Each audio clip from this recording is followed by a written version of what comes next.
Hi, I'm Liz Thompson, 27 years old. Been married for 5 years with my husband James, who's 30. We have a little boy named Jack. He's 4. I used to work full-time, but now I'm part-time at the same job. James won me over with his determination, and that's how we ended up together. When James and I were dating, he was really sweet, but after we got married, he became controlling, like he thought he didn't need to make an effort anymore.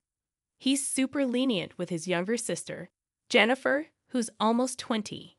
Even though there's a big age gap, he spoils her rotten. Before we got married, I got along fine with her, but things changed. Jennifer started showing up at our place all the time, and James would drop everything to cater to her. It's like I'm just a roommate, and she's the queen of the castle. She never brings anything when she comes over and acts like it's totally normal to ignore me. As usual, James invites Jennifer to join us for dinner, even though it was just supposed to be the three of us. She accepts without hesitation, saying that's why she came. I quietly remind James that there's only enough food for 3, but he insists I give my portion to Jennifer since she's here. He even suggests I should always prepare extra in case she shows up unexpectedly. Jennifer apologizes to me, but it feels more like she's happy James is on her side. James scolds me for not being more accommodating to his sister. Feeling frustrated, I make something for myself and join them at the dining table. When Jennifer sees me, she asks James to have a private conversation, excluding me and my son from the table. This isn't the first time I've had to move Jack's meal elsewhere and eat separately. After they finish eating and I start cleaning up, I notice James and Jennifer chatting on the couch, leaving the dishes for me to clean. It feels like they see me as a maid, ignoring both me and my son. I sigh and begin cleaning up, getting ready to bathe Jack. As I approach them, James asked me to get a piece of strawberry sponge cake from the bakery downtown for Jennifer. It was nearly 8 p.m., and I knew it was time to bathe Jack and put him to bed. When I explained this, Jennifer complained to James, saying she really wanted the cake and that skipping Jack's bath for one day wouldn't hurt. James started getting angry, knowing the argument would persist until I agreed. Reluctantly, I agreed to go to the bakery. The bakery was about to close at 9 p.m., so I hurried to get ready, knowing I could make it in time. As I prepared, I overheard James and Jennifer talking loudly, criticizing me for being inflexible and questioning why James married me. Jack wanted to come along, so we decided to go together. As I stepped out, James shouted that we'd get a divorce if I defied him again, and Jack, though young, looked concerned. Trying to hold back my tears, I asked Jack what kind of cake he wanted. His eyes lit up as he said he wanted a cake with lots of apples. We chatted happily about cake on the way, momentarily forgetting the hurtful words. When we reached the cake shop, it was almost closing time. I bought 2 slices of strawberry sponge cake and 1 slice of the fruit-covered cake Jack wanted, though the options were limited. Back home, I served James and Jennifer their cake slices and put one for Jack on a plate, heading to the dining table. Jennifer remarked that Jack's cake looked better, and surprisingly, James swapped it with hers. When Jack protested, Jennifer ignored him and ate his cake. James justified it by saying he bought it with his money, dismissing Jack's right to choose. I was furious and confronted them, but James threatened divorce again. Jack stopped crying, but his worried look broke my heart. After a moment's thought, Jack began eating the strawberry shortcake that Jennifer was meant to have. "Mommy, this cake is delicious. I'm glad I got this one," he said, trying to mask his discomfort. It was distressing to see 3 adults subjecting a young child to such a situation. When Jennifer reached for Jack's cake, I quickly intervened, suggesting we eat in another room. I wanted Jack to enjoy his cake in peace. James protested, saying it was fine for Jennifer to have a bite, but I ignored him and took Jack to the other room. There, watching Jack savor his cake, I felt a sense of relief. Afterward, we bathed together, ignoring James and Jennifer, and cuddled up in Jack's bed. The next morning, Jennifer had already left when I woke up. As I prepared breakfast, I heard Jack crying and found his porcelain piggy bank A gift from my father, broken with the money missing. Jack always said goodnight to it, as he did last night. I suspected James knew something about it. And when I asked, he admitted Jennifer broke it for money without remorse. As I comforted Jack, tears streamed down my face. It was heartbreaking to see James prioritize Jennifer over Jack's well-being. His callousness pierced me, and the mix of sadness and anger engulfed me. James, unmoved by our tears, complained about feeling gloomy in the morning, leaving me shattered. I couldn't hold back my frustration any longer and confronted James. Don't you see how wrong this is, making Jack cry like this? It was the first time I spoke out in anger. I never wanted Jack to witness marital discord, but I couldn't contain myself anymore. James didn't respond. Instead, he stormed off to the bedroom and returned with divorce papers, thrusting them at me. "If you're not happy with me, let's end it," he said before leaving for work. Jack had never cried over anything involving James and Jennifer before, but since last night, he had been inconsolable. I, too, had reached my breaking point. "Jack, let's take a break today and skip daycare, okay?" I suggested. Jack cheered, thrilled at the idea of spending the day with me. "Mommy's the daycare teacher today, right?" he said, his face beaming as he nestled on my lap, looking up at me with pure joy. I marveled at how much patience a young child like Jack must have. So we made a pact to spend the day playing to our heart's content, releasing all that bottled-up patience. I knew taking the day off work would be inconvenient, but I believed it was the best thing for Jack. After explaining the situation, I managed to get some time off. We spent the morning at the park, playing until we were exhausted, then returned home for lunch. Jack seemed unusually tired and cuddled up to me like a little baby, falling asleep on my lap. Normally, he naps on the couch alone, but today he wanted to be close to me. Instead of doing housework during his nap, I decided to cherish this special moment, finding solace in watching Jack sleep peacefully. Suddenly, I heard the front door unlock, much too early for my husband James to be returning. Instinctively, I grabbed a nearby bag and swiftly hid in the bedroom closet, holding Jack close. As I listened intently, I recognized the familiar voice of the intruder. It was Jennifer. She seemed to be searching for something, muttering in frustration. Why does she have a key? What is she looking for? I wondered anxiously. Peeking out from the closet, I observed Jennifer's movements and listened to her murmurs. After rummaging through various items, she made a phone call, expressing her inability to find whatever she was searching for. Mentioning bro, presumably James, she eventually left, locking the door behind her. The mystery of what Jennifer and James were seeking lingered in my mind. I carefully laid sleeping Jack on the bed and tried to make sense of what had transpired. Perhaps James and Jennifer were searching for something belonging to me, but I couldn't fathom what it could be. The whole situation left me feeling like James was a stranger, filling me with fear. Hastily, I packed Jack's things into the bag I had grabbed earlier. Just as I finished, Jack stirred awake. "Jack, let's go to Grandpa's house," I said, taking his sleepy hand. We hurried to the station and caught the train to my parents' home, just 2 stops away. Arriving unannounced, my parents were surprised to see us. Once Jack was home, he happily engaged with our family dog, bringing a sense of normalcy to the unexpected visit. As we discussed what had happened with my parents, I shared my feelings of fear and explained the situation. I speculated that Jennifer might have been searching for my banking card for my single days, and my parents agreed it was a possibility. You see, I used to run a successful online shop for handmade goods back then, which later expanded with the help of my friends in the same business. Even after getting married and having Jack, I continued to manage the business part-time from home, with my friends overseeing its day-to-day operations.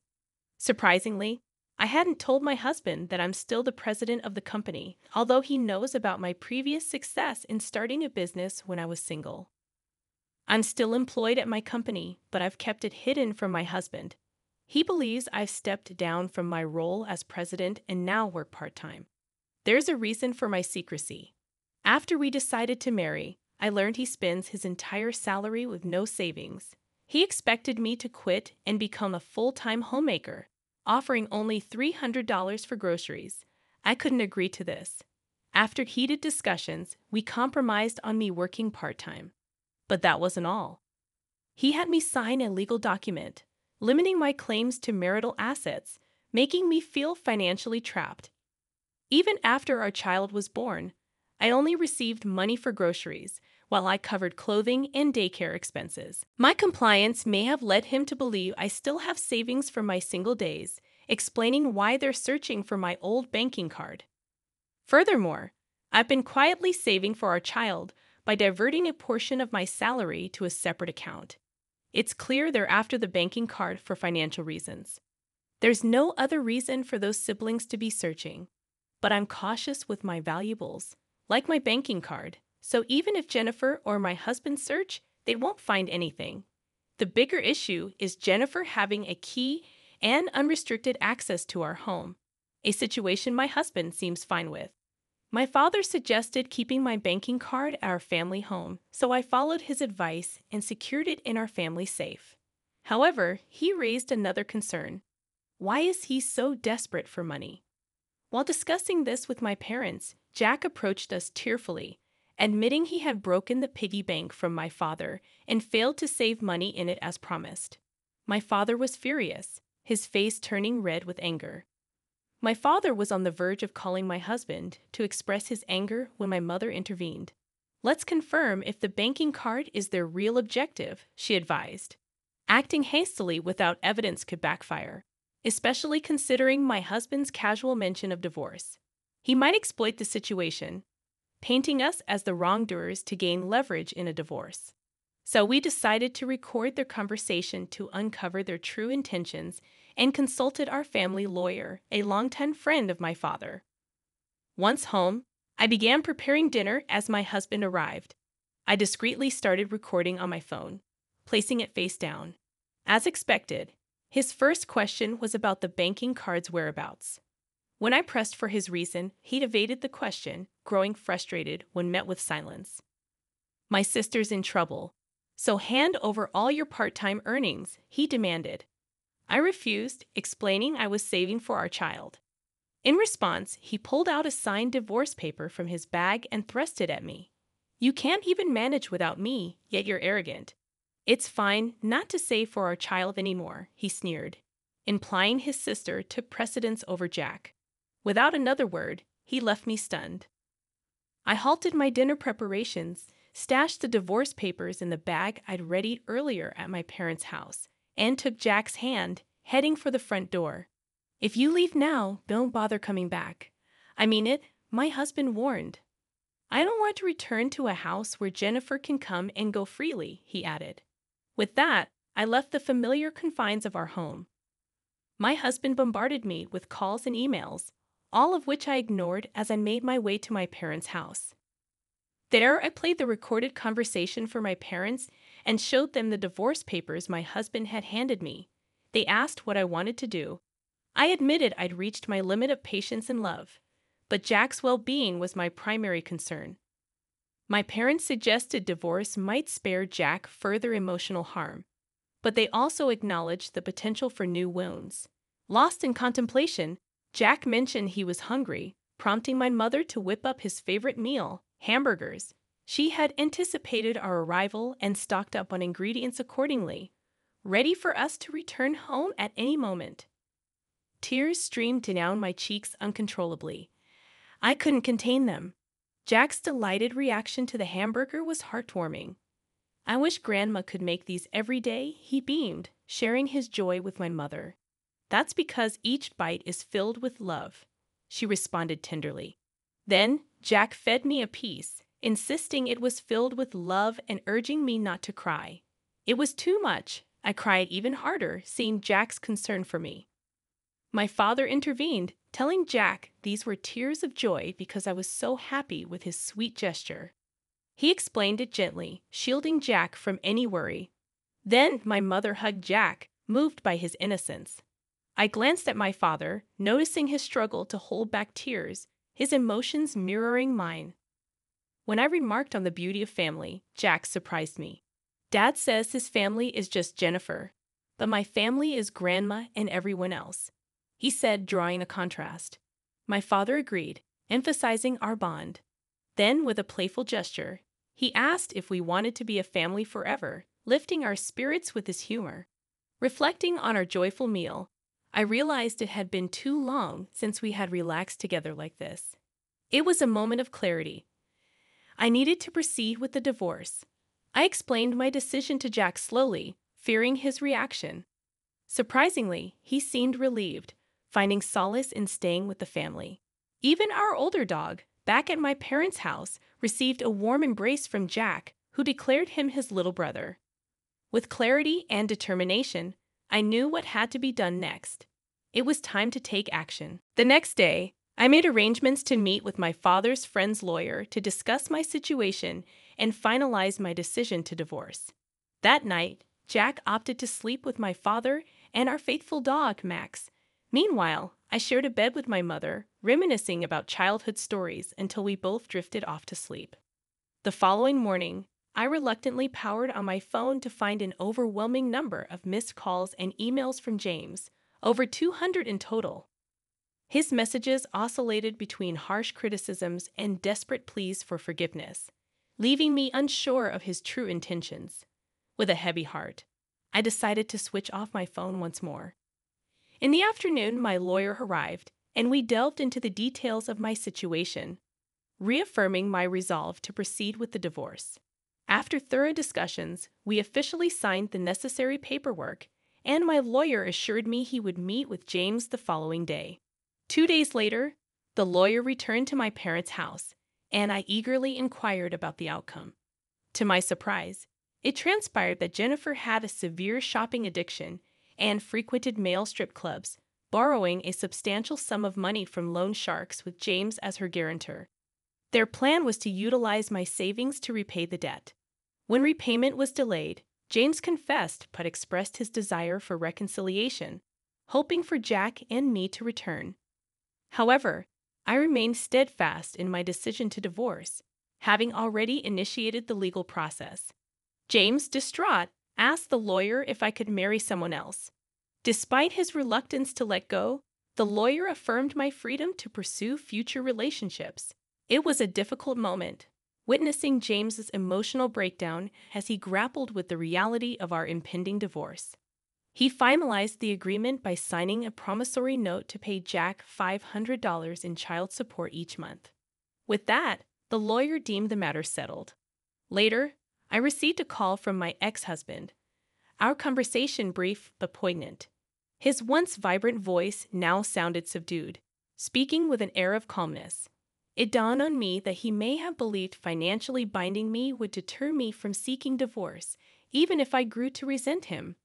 He confessed to always prioritizing Jennifer, his younger sister, out of a sense of brotherly duty ingrained since childhood. However, he now acknowledged this as a mistake, admitting his jealousy towards Jack, feeling as though I had been taken away from him, despite once loving our son.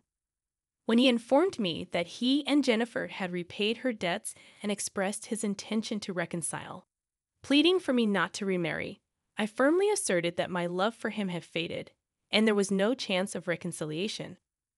Our conversation ended with tears exchanged over the phone as I wished him happiness before he hung up. In the aftermath, I leaned on my parents for support, making arrangements to transfer Jack to a different daycare while reviving my career as a businesswoman. Unable to keep silent any longer, I disclosed everything to my in-laws, who were outraged by the betrayal and resolved to disown James and Jennifer. Now they lived together in a modest apartment, their once close sibling bond deteriorating under the strain of their circumstances. As for me, I'd chosen to view their plight as a form of personal retribution.